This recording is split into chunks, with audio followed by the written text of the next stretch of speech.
This week, could Mississippi's lone Democrat in Congress face potential payback from the target of his January 6th committee? Donald Trump is calling for all committee members to be indicted.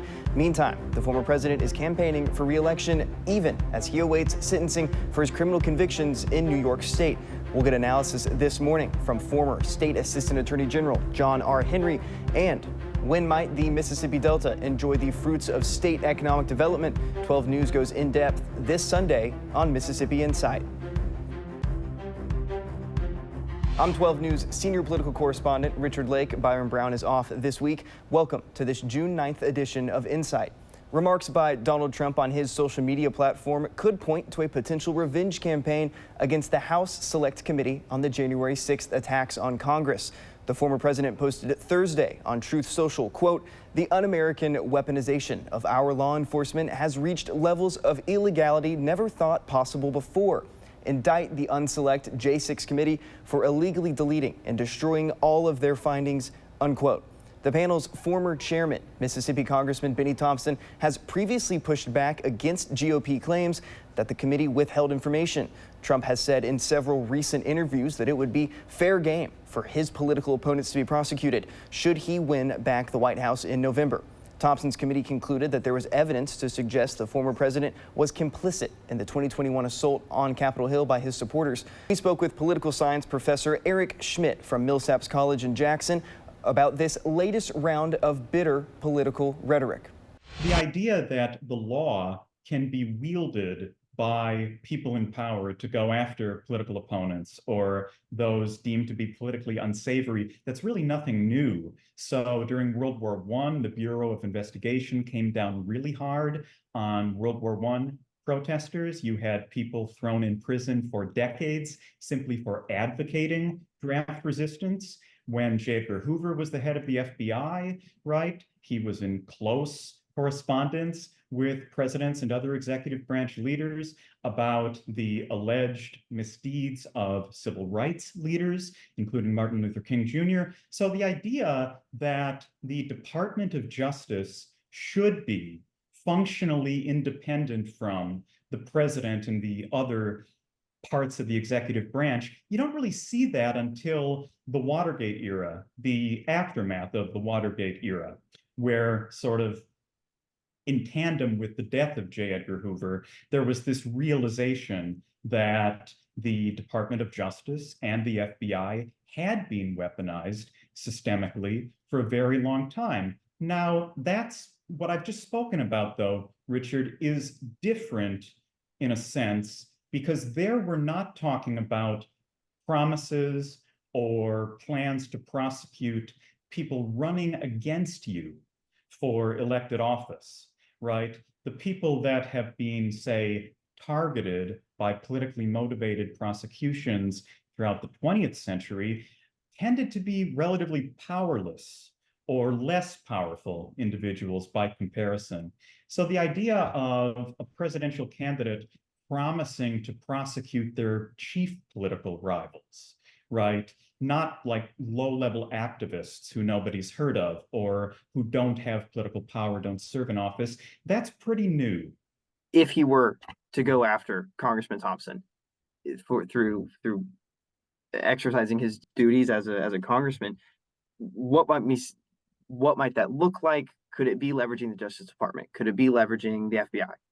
In theory, if Donald Trump were reelected in November, he could simply assume office, appoint an attorney general confirmed by Congress, and order the attorney general to prosecute his political opponents. But that's assuming a lot, right? When former President Trump has talked about, and he's not one to always be totally clear about his intentions, but he has said in interviews that I've seen that he's interested in appointing a special prosecutor to investigate Joe Biden, or a special prosecutor to investigate other political opponents. That's a very strange thing to say if it's your goal to use the Department of Justice to just lock up all of your political opponents, because the role of a special prosecutor is to serve as a neutral arbiter of justice when there's a conflict of interest within the executive branch. So that's what Special Counsel Jack Smith is doing right now in his attempted prosecution of Donald Trump for charges related to the handling of classified documents and January 6th. Those cases taking place in 2 different venues, as we know. So I don't know. If Donald Trump were to go after, as he may try to, his success going after his political opponents is going to depend on the willingness of a special prosecutor to violate this longstanding norm of independence. That's what special prosecutors are for.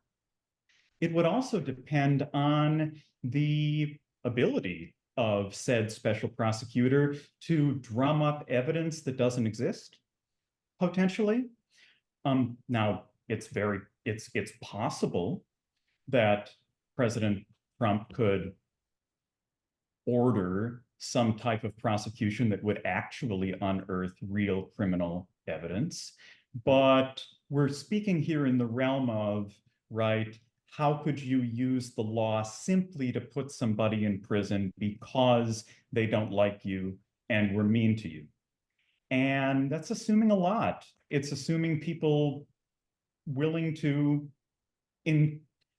very much including judges and juries, I should say, all down the line, people willing to say, well, the rule of law is no more because Donald Trump wants to prosecute Joe Biden. I don't really see cause for hysteria quite yet. I've been surprised in the past, but I'd be cautious at this point about concluding that in the event that Donald Trump is elected president, it's simply going to be a purge of everybody, including Benny Thompson and Liz Cheney and whomever.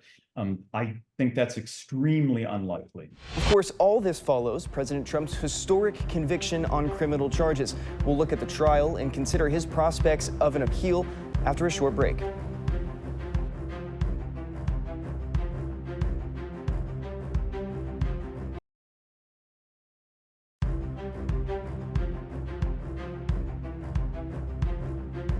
Donald Trump is now the first former president to be convicted of a crime.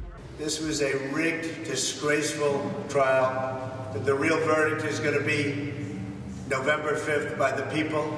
Trump was charged with falsifying business records in connection with money his former fixer Michael Cohen paid to adult film star Stormy Daniels ahead of the 2016 election to keep her quiet about an alleged sexual encounter. Prosecutors argued that Trump reimbursed Cohen, but disguised the payments as legal expenses, amounting to a criminal scheme to corrupt the election. Trump maintains this trial, like his other criminal indictments, are all politically motivated and that he's done nothing wrong. That was Michael George reporting for CBS News at the end of May. Now, sentencing for the former president is set for July 11th, and he faces potential fines, probation, or even prison time. And we want to talk about the case this morning with a Mississippian who knows plenty about criminal law. John R. Henry is a former assistant attorney general for the state of Mississippi. He headed that office's criminal division upon his retirement. Welcome to Mississippi Insight. Thank you. Glad to be here. Absolutely. So let's talk about the law on which President Trump was convicted. It was 34 felony counts of falsifying business records in the first degree. That is a Class E felony under New York state law. If this all hypothetically happened in Mississippi, would he have faced the same felony charges here? He would have faced a very similar charge. It's just that in Mississippi, making a false entry in and of itself with the intent to defraud a governmental entity is a felony. You don't have the second step that New York went to. Making a false entry there was a misdemeanor, but they added it to that with the intent to commit or cover up another crime. That elevated it to a felony. But in Mississippi, just making the false entry would do it. And the potential sentence here is a little bit harsher than in New York. You have the potential of 5 years imprisonment. In New York, you have the potential of a maximum of 4 years, or you could get no years at all. The former president has vowed to appeal these convictions. How do you feel about his chance in the appellate court? And also, where do you expect his legal team to start on this? I think there are quite a few issues he can focus on. Of course, first of all, there are going to be post-trial motions after sentencing to find out what he gets sentenced to, and that's of itself going to be very interesting to see.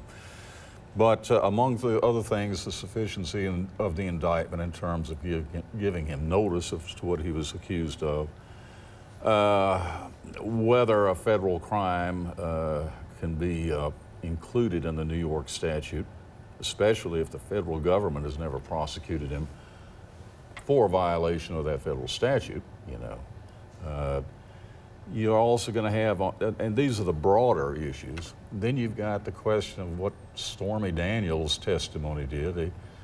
I mean, it sounded kind of like the government really went into a lot more detail about the details of those sexual escapades than was necessary, and I would have thought the judge wouldn't have allowed that. It reminded me a lot of the the Bill Clinton impeachment trial, where the Republicans there went on and on forever about the details between Lewinsky and Clinton, when actually they needed to be producing evidence about perjury.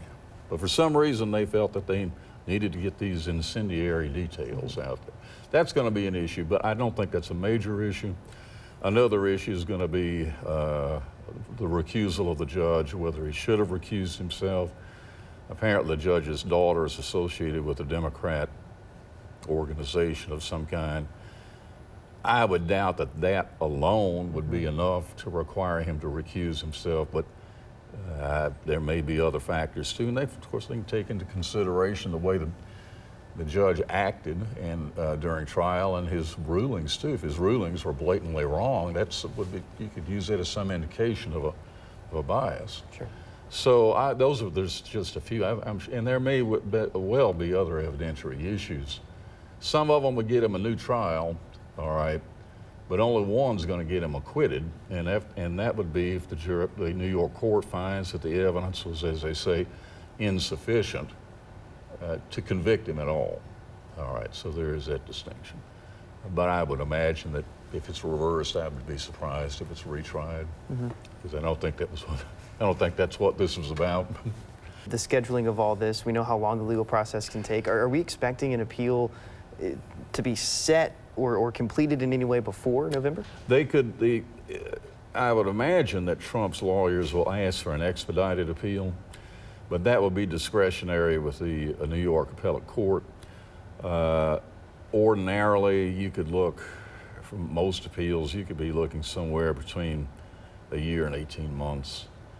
But if it goes, there's an intermediate court of appeals that it'll probably go to first, and then possibly to the New York's highest court. So that just makes the period longer than that. And there's a possibility after that of, if Trump loses, for him to seek review in the United States Supreme Court if they can find a federal question involved to bring in the federal Supreme Court. So in other words, it's a long way to say probably not. Sure. Okay. Sure. And in any event, I don't think it matters. The election's in November. I think that's going to be the main thing. Right. Let's move now to sentencing. It's set for July 11th, and a lot of observers have suggested that it's very unlikely that he'll be given any prison time. What are you expecting coming from the sentencing? I would be surprised if he gets prison time, and for a number of reasons. One, he's a first offender. Two, this is a nonviolent felony. And three, his age. All right, and courts particularly, let's face it, he's an old man, all right. And courts will take that into consideration for one reason, because older people typically have a lot of medical problems, and the state doesn't want to have to pay for those, all right. What he could get is instead, he might get a sentence, and of course on each of these 34 counts, he could get a sentence, a year sentence, or up to 4 years, and the judge could suspend all of that and put him on probation with conditions. And if he violated those conditions, potentially he could be required then to serve a sentence. Or the judge might just let him go with the conviction itself and do nothing.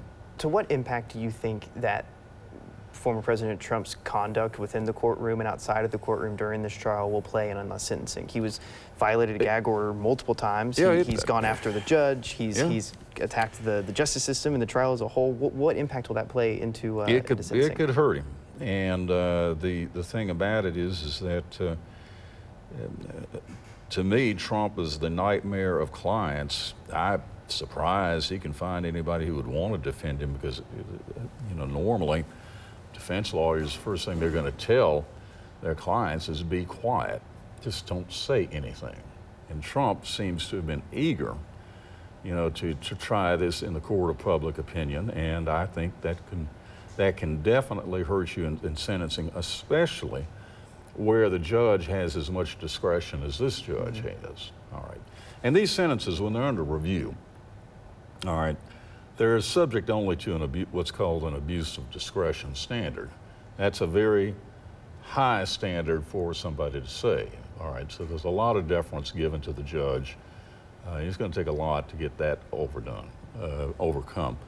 So yeah, I think it hurt him. It may have helped him politically, but legally, that could not have helped him. John R. Henry, thank you so much You're for welcome. joining Mississippi Insight. John R. Henry, former Assistant Attorney General of the state of Mississippi, thank you for coming in, and we'll be right back.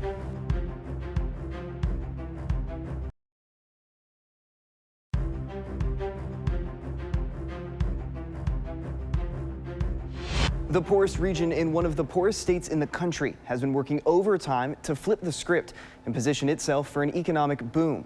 The Mississippi Delta faces harsh realities when it comes to economic and other opportunities, and the region is still healing from the injustices of slavery as well as generational poverty. But today, the Mississippi Delta and its people say they're ready to be included in the economy of tomorrow.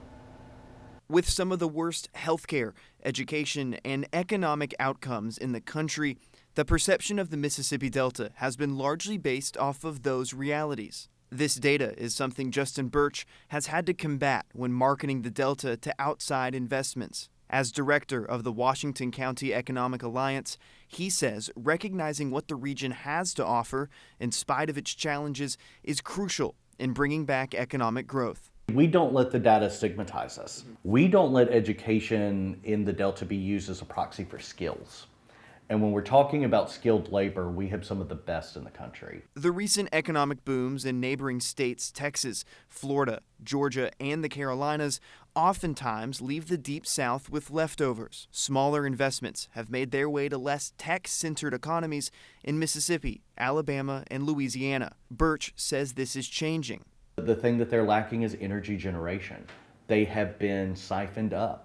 So now we're seeing some of those tier 2 states in the South begin to get some of the economic wins. And I think Mississippi's really bared that out this last year with some major announcements. During the 2024 legislative session, Governor Tate Reeves called 2 special sessions to allocate hundreds of millions of dollars of state funds into 2 projects: an electric battery plant in North Mississippi, as well as Amazon in Madison County. Delta lawmakers were quick to point out that the momentum Governor Reeves touts would be felt much greater here in the Delta. Once home to an array of industry, Greenville was once the 3rd largest city in Mississippi. Greenville's past successes have kept the city and its nearly 30,000 residents above water and secured some recent economic wins, mainly due to federal investments. But the city has never returned to what once was. You can see the dirt turning. You can see a number of economic development projects. Why not us?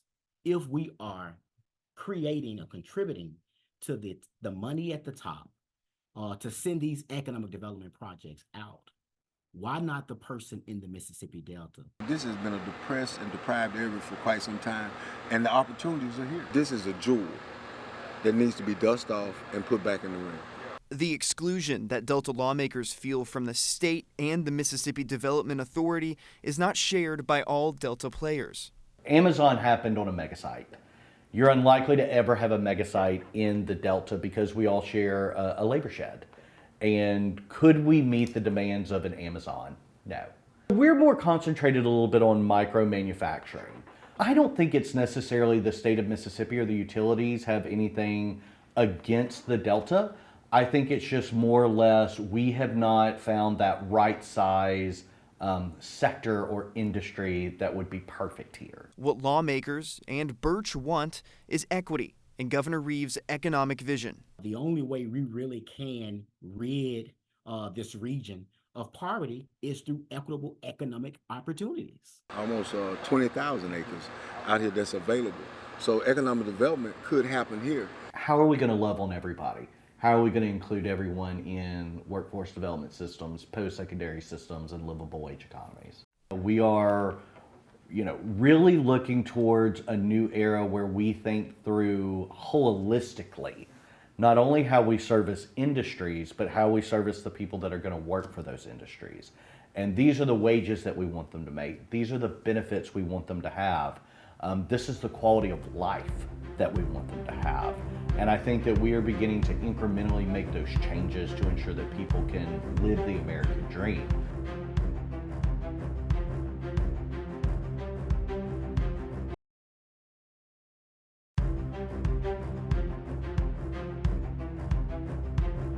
If you have comments or questions about today's show or a suggestion for an interview or segment, just drop us a line. Email our producers. The address is news@wjtv.com. Big thanks to Professor Eric Schmidt and John R. Henry for joining us this week. We'll be back next weekend with more of the political and current affairs coverage that you demand. I'm Richard Lake for Byron Brown and the rest of the team at 12 News. Make it a great weekend.